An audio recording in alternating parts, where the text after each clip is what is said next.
we also wanted to bring on another good friend of ours and contributor, longtime contributor to the Electronic Intifada, Shahd Abusalama, joining us from London. Shahd, it's so Hi. good to see you, Habibti.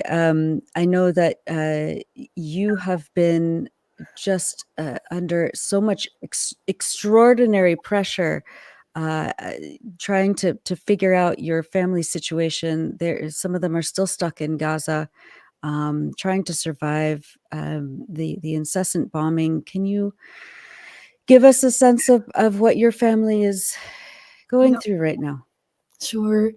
First, thank you for your continued amazing work on behalf of the Palestinians and the oppressed. And thank you for doing every effort possible to amplify our voices and to debunk Israeli lies and the complicity of Western media in normalizing this genocide. And I was also very happy to see my educator, Dr. Haider Aid. I was so happy to see him smiling, like, wow, Yeah. absolutely amazing. And it is people like him, really, and like my mom, who has also survived more than 2 months of genocide, that amaze me with their strength and their ability to continue to smile. And this smile is such a bliss for me, to be honest. I've been the strongest around my family during this period, and since I came back to this country, London, the start of the of all world's problems, probably. I went downhill even more, to be honest, despite the continuing apparent huge gap between the people and the government. We still see the cries of millions around the world in the streets calling for ceasefire is undermined, and our lives is undermined, and it's if we feel as if we don't matter. There's a lot happened since I last spoke to you, and I was last time, oh my god, like it was also the last time I saw Rifat speaking in his flesh life here with us. Shahd, we're so, when I see you, even though I can hear the pain in your voice, I also feel reassurance, because your presence is reassurance for us, and your voice is such a powerful voice, and you haven't stopped since this began. As difficult as it is, you haven't stopped speaking out. And I know the kind of hatred you face online, even before this genocide. This is something we reported on the Electronic Intifada. You faced so much vitriol and hate from the Zionist lobby and the Israel lobby in the UK because of your advocacy. So I just want to take this opportunity to say that we see the strength in you as well, and you give us the strength back. And thank you, Shahd. Thank you for that.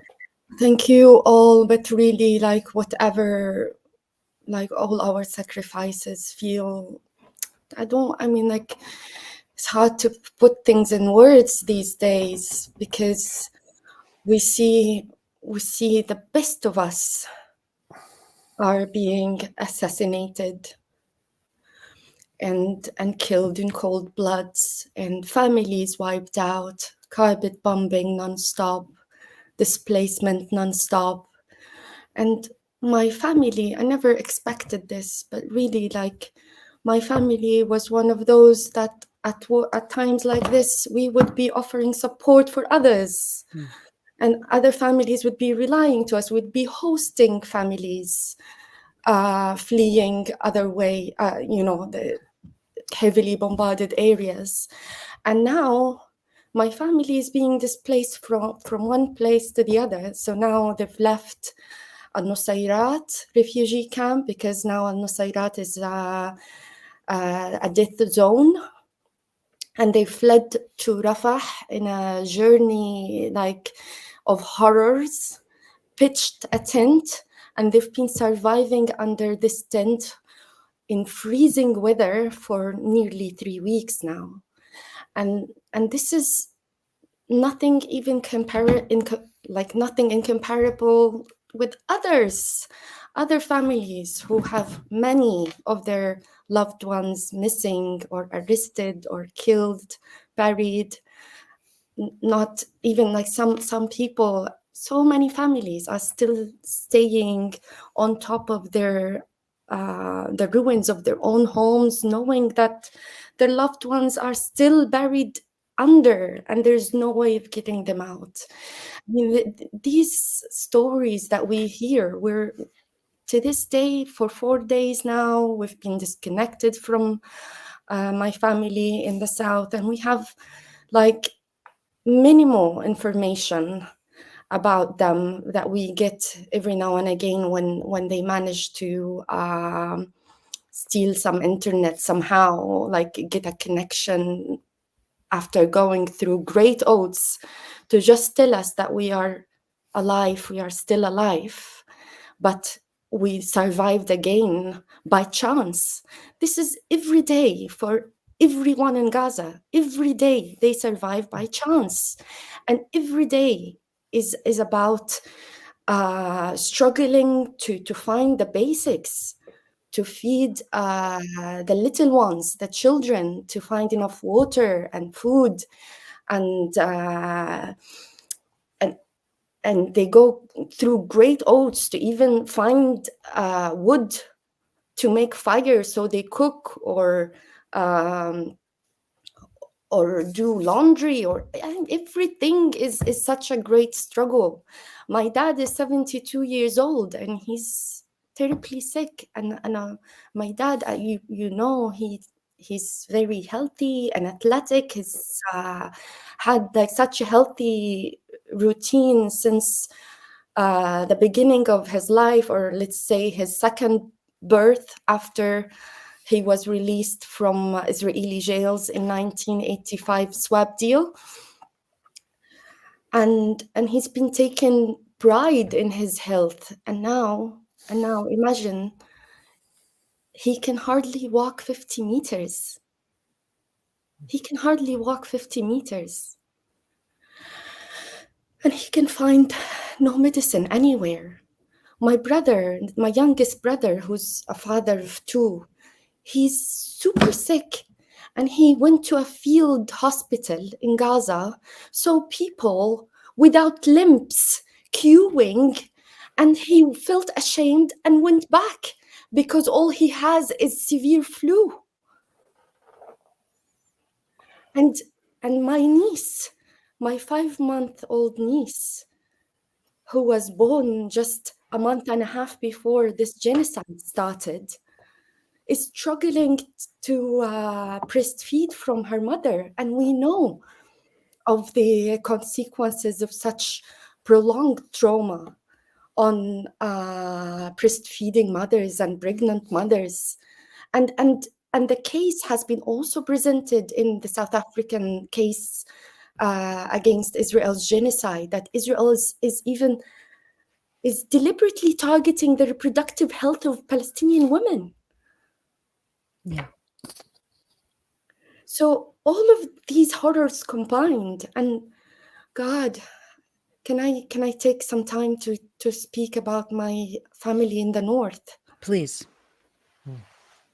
So, God, the horrors are just endless. So, if you remember the short surviving humanitarian pause that we had, at that time we managed to get some connection back with the north, with our families in the north, my uncles and aunties and all that. And on our behalf, they went and had a check onto our home and take everything that they could eat to help their starving children. And it's through them that we learned of the bombardment of our home. But still then, there was still some features to the house. Like the house was bombed, 2 shells in the fourth and fifth floor, and another in the first floor. The first floor was by far the especially my mom's room was like completely destroyed, but you could see some features, some memories that are still there. The like the mirrors with the embroidered frames. My grandparents, the survivors of 1948 Nakba, their pictures was there. And then 3 weeks ago, something like that, we receive the news. Actually, I learned first from live coverage, because we're most of the time when we can't get hold of our families because of communications completely down, then the only news we have, or the only channel we have with Gaza, is through live coverage, through people like Bisan, like Wael, Mu'min, all those people who have become like family members to us after all this time. Anyways, so I learned through live coverage that Israel has been like doing this systematic setting fire to homes in 𝐓𝐡𝐞 Street. And I heard 𝐓𝐡𝐞 Street, and I was like thinking, my heart dropped to the ground. I was thinking, may God protect our home, because like, yes, it is destroyed, but we cling to hope that if the people, if my family in the north, in the south, displaced in the south now, will have the opportunity to go back, at least they will have a place to shelter them from rain, from like there is something could be done, yeah. But now through my family in the north, we know we received images of our building completely pitch black. The fire has eaten everything. All our memories is destroyed. And this, like, it's been very triggering, really. I mean, we know we've lost lives, and it feels sometimes that it's not worth speaking of homes in the scale of loss, of human loss that we're suffering. But also the loss of a home is such a big issue that we shouldn't take lightly. And now there are the great majority, really, of Gaza population, they have no place to go to, even if the war ends today. Yeah. So, like, what is the world is waiting for watching this? And more to tell you about my family in the north, my uncles and aunties, they've been going through like another level of a nightmarish reality. Like hardly having, even if they had one meal a day, they would be saying Alhamdulillah, thanks to God. If they had one meal, they would share everything with the uncles and aunties, and like hundreds of them. They would share a loaf of bread or a couple. The old sacrifice their bites to the little ones, so they could go to bed in hunger, just so the little ones are fed. My 2 oldest uncles, who were born before Nakba and were child survivors of Nakba, my uncle Khadr and my uncle Muhammad, the 2 of them were detained amongst hundreds of people in the north and they've disappeared, and we've seen the degradation of the Palestinians and the humiliation, and it's horrific to imagine. Also, my uncles who are older than the state of Israel, being stripped of their dignity, humiliated by soldiers who are barely 18, 19 years old, and have no respect for human life, no respect for the elderly, nothing. Like, I was horrified to learn of this news. And to this day, my uncles, they were disappeared and arrested for days, and to this day they don't speak about it. They say, let's focus on surviving through this day and tomorrow. There's no point of telling you about what we've been through. But they've seen horrors, they can't speak about it.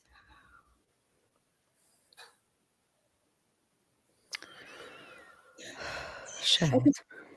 I don't know what to say, to be honest. Like, there's like no tears left to shed. There's no pleas left to make. Like, what else is needed to happen? Like, are they waiting for our complete annihilation? Because they are annihilating Gaza As we speak. I mean, this is something that you tweeted the other day, Shahd, really struck me, because we read the press reports from Israel. I mean, the claims from Israel and even the United States, they say that the war is winding down, or Israel is withdrawing units from here and there, which may be true, but they haven't stopped or slowed down the killing. I mean, every day it's 150, 160, 170, 200 people, and every one of those people is precious to everyone in Gaza, to all of us, and it's not slowing down. I mean, can you imagine now? Imagine if there was, heaven forbid, a terrorist attack that killed 100 people in London or 100 people in Brussels. I mean, those attacks happened before, unfortunately, in the past, and it was considered a national trauma for months, if not years. And we're talking about that on a daily basis for 3 months, and on top of everything else that's happening that you described. And this is why we saw this report last week from Oxfam that said that this is the bloodiest conflict in recent history in terms of the daily average death toll. And I think we have those numbers that we can show that on average, since this genocide started, Israel has killed 250 people a day. And mind you, they're talking about the people killed by bombs and bullets and shells. They're not talking about the people dying from hunger, from thirst, from cold, from chronic illness that can't be treated, the thousands of cancer patients who have no treatment in Gaza now, the thousands of people with diabetes or who need dialysis, or the premature babies left to die in the hospitals. So we're talking about 250 people a day. And the next closest was Syria, where it was 96 people a day on average. Of course, that's utterly horrifying, but it's not even half of the death toll in Gaza. And Ukraine, 44 people a day. Still a horrifying toll. Of course, these are averages, but look at how the West talked about, there are the numbers there. Gaza, 250 people a day, according to Oxfam. Syria, 96. Sudan, 51. Iraq, 51. Ukraine, 44. Afghanistan, 24. And Yemen, 16 people a day. Every one of those tolls is horrifying. But then Gaza, 250 people a day. This is a genocide. And Shahd, all our love goes out to you and to all your family and to everyone in Gaza. And we thank you for your strength and for telling these stories, because you shouldn't have to bear your pain in the open and tell these things. But in a world that denies, or at least a lot of the world the so-called West that denies this genocide, you and all the other people in Gaza and from Gaza who are giving this testimony are making it impossible for all those people to say, we didn't know, we had no idea, if only we knew. No, you know. This is the best documented genocide in history. Can I say something before Of I go? course. Thank you so much. I think they know. And right now, I don't think that the world is ignorant. We're not in 1948.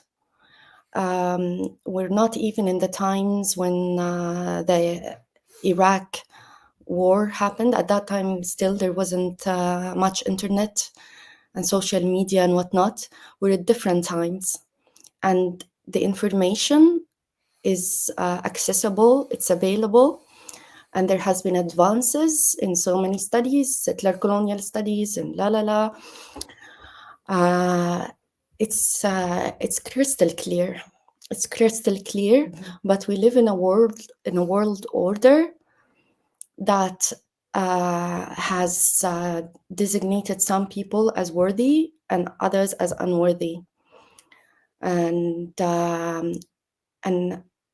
we have to all fight this. We have to all fight this hierarchy of lives, hierarchy of human lives, of human rights, and take responsibility for being part of this status quo that is normalizing these unequal structures that allow a country like the UK to appear, pose on behalf of humanity, offering settlements to Hong Kong, people displaced from Hong Kong and from Ukraine. But once when it came to Palestinians, and by the way, I am British since June, I thought for once this British citizenship could save my family, but they don't care about my family because they're Palestinians. My direct family is Palestinian, and I'm the only one British. If I was Ukrainian, I would have got a different statement and a different treatment. I reached out to my MP, a Labour MP, who ignored my emails, multiple emails I sent her. She ignored them first, and then she sent an email, a generic email, it turns out, most likely a generic email that she sent to all of her constituents that are opposing genocide and calling for ceasefire, because she made no note of my family and my requests upon her to save my family. She took no notice of this, and she just responded to me with a letter recycling all Israeli talking lines and repeating the government's stance. Although the government policies are on the side of the Palestinians, and this is something that the UK government, the UK people need to understand. The policies as they exist, we have policies in place that recognize Gaza as an occupied, not only Gaza, but also Gaza and West Bank as occupied, regardless of Israel recognizing itself as an occupying power or not. Israel can say whatever. It's an occupying power. And their own policies recognize this. And those that are speaking on behalf of UK government, Rishi Sunak and David Cameron, and the despicable Zionist, self-proclaimed Zionist, Keir Starmer. Keir Starmer. He's a lawyer, apparently, a lawyer, and he doesn't see any genocidal things going on in Gaza. Supporter of Zionism without qualification. Yeah. Shahid, people in the chat are asking you to name the MP. 1 second, Harriet. Yeah. Harriet Harriet Harman. Harman, right? Harriet Labour MP, Harman, who was former actually minister. former minister and formerly the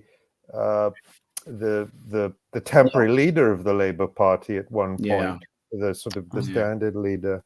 So that's good to know. People in the UK should be writing to Harriet Harman and letting her know what they think of her dismissive and dehumanizing treatment of Shahd and probably other Palestinian constituents who are.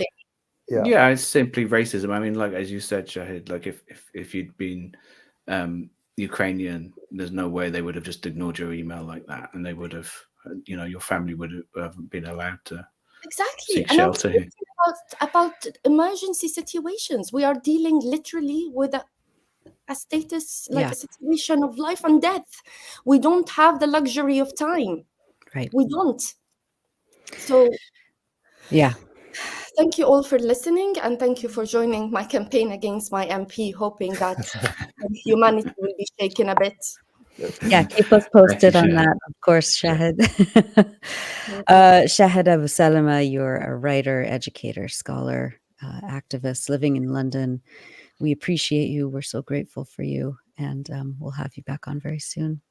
Thank you. Thank you so much, and so much love to you, Shahd. Thank you. Strong. Thanks for watching this video. Please subscribe to our YouTube channel, hit like, leave a comment.